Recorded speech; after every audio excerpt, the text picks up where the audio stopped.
If you look at, again, going back to Broadway and West End, the tickets cost hundreds of pounds, hundreds of dollars, and they all go full.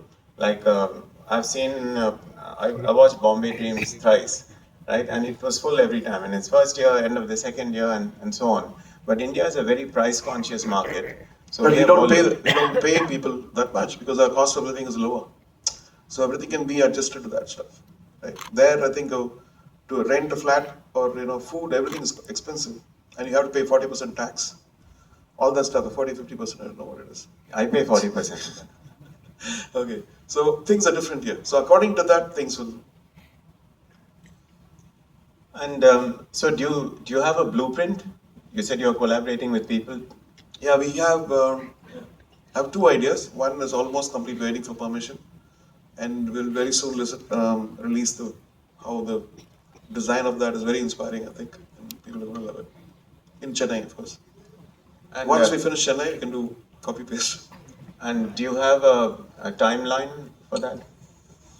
I think the design got completed in January, and I will reveal everything because once it happens, I think I'll reveal it. I don't want to prematurely reveal. Maybe in a year, it'll start construction, and in a couple of years, we'll have things ready. And also, Shekhar and myself, we're planning for musical ideas. Kiran Nadaji is doing something in Delhi, and everybody's opening up. Because I've been speaking about this for the past 6-7 years, ranting out. Well, and now the dream is going to come to fruition very soon. Also, the reason why I spoke about is in 2008 when I started KM, considering the musical, the College of Music for Western Classical, Indian, and all that stuff. I never expected the kind of impact those children, after learning, transforming, would give. And I said, oh my God, this is so good. And I pay money, dollars, to watch this in Broadway. Why can't our people watch this?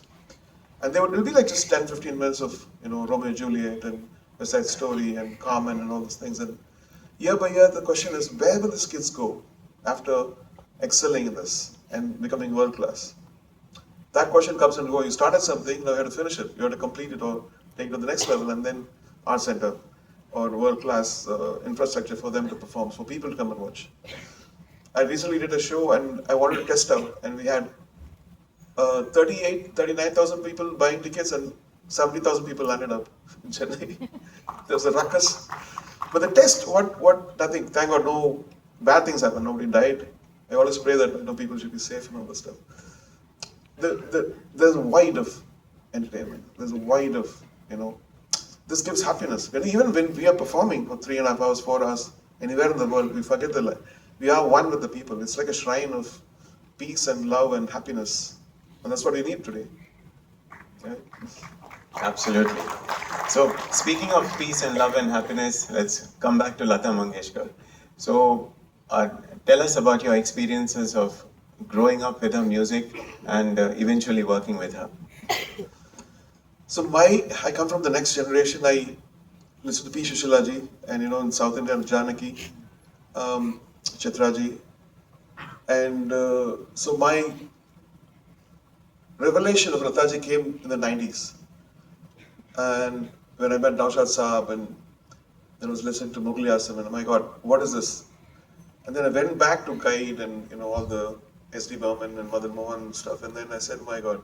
And then Lata Mangeshkar's Meera, and then how anybody could go to the pinnacle of perfection, dedication, sacrifice for an art, and that actually inspired me. It inspired me. Like one day I never used to practice before going to stage because I'm a composer. People understand if I sing off. So she invited us to perform in Hyderabad once, and so we performed, and she was a part of it too. So I finished the rehearsal and I was about to go take a little nap around 3 o'clock, 4 o'clock. And from her room, she was practicing all the songs for an hour and a half.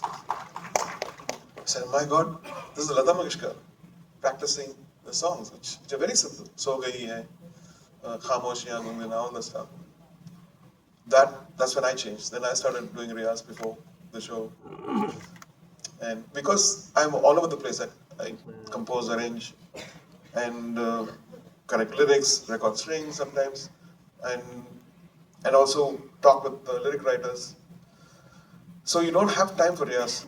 And Riyaz only comes before the show, where a couple of days back, before the show, I'll start, and so that the pitching comes correctly. That's why people ask me to sing, I shy away because I want to.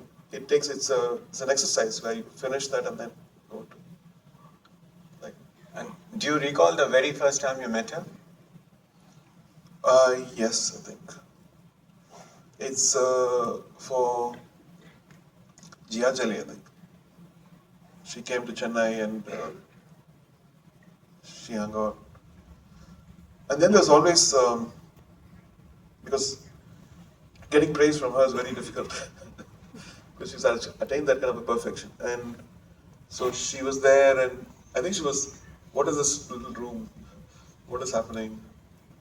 And yeah, I still, I think one day I was doing this Kapil Sittalji's album, I think 2014, and she was not well. So I was waiting for her for 3 months. Before, all those songs were very, very quickly done. But this one, I think she had an apprehension. So she gave a date, and I came all the way from LA to record her. We went to the studio, and she said, "I don't feel well." So I went back. But it's more than I think our body of work and an aura of the behavior, sacrifice, and dedication to the art inspires all of us. Yeah. Um, and what else can young aspiring singers take away from the legacy of Lata Mangeshkar? I think um, today I think there are two extremes. One extreme is like they don't see Instagram, nothing. They just sit and practice. They stun you. And like Anjali Gaikwad and all those little kids from Aurangabad. I was stunned when I listened to her. And then the other extreme is like, how do you make a quick song, release it with dance, which is fine because people, there are many ways to art. There's not one single way, and that's how it should be. If everybody sounds like Lalaji, then it'll be boring, right? Yeah, they should have their own personality. The personality comes from digging their own self and looking at themselves in the mirror of art and say, why should people listen to me? This is the question, everybody. Why should people listen to my song? Why should people watch my movie? Find the void and then fill that up. And coming back to apart from Lata Mangeshkar, you've had several musicians who have influenced your music and your career. Can we go through some of them, both from India and outside? Like, for example, Kalamandalam Sajid Vijayan from Kerala. Oh, the harmony. Yeah. So I just picked out the ones from Harmony because people are likely to have seen those. Yeah. So I think for me, all my life I've just searched for expression, appreciated, complimented. If I found whether they're in the West or Iran or Africa, and for me, what it feels emotionally was more important than how they did it or where they came from, and care about that. The outcome of so also interesting to see that how their mind works. Why are they what they are? So Harmony, these four artists were really, really important at that point of time, and people are still watching all that stuff. One from Manipur. Yeah, there's Bahauddin Dagar, Yeah. then there's Lorembam Bedapati from Manipur, and Mikma Shering Lepcha from Sikkim.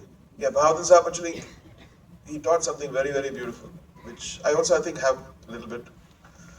And I said, how many ragas do you know? He said, I know a few, but it takes years to perfect one, and then I'll move to the next one.